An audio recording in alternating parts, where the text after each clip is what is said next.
ఆకాశంలో సగం మనం, తారల్లో సగం మనం, ప్రపంచంలో సగం మనం, ప్రతి మనిషిలో సగం మనం, మానవాళి మనుగడనే శాసించిన సగం మనం. కదలిరా ఓ మహిళా కదలిరా, నవ సమాజ సాధనకై నడచిరా. కదలిరా ఓ మహిళా కదలిరా.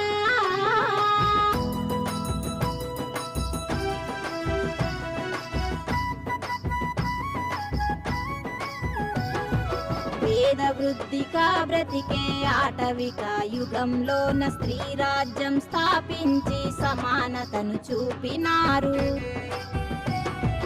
వేద వృద్ధికా బ్రతికే ఆటవిక యుగంలోన స్త్రీ రాజ్యం స్థాపించి సమానతను చూపినారు. నాగరికతను పెట్టినారు, నాగరికతను నేర్పినారు,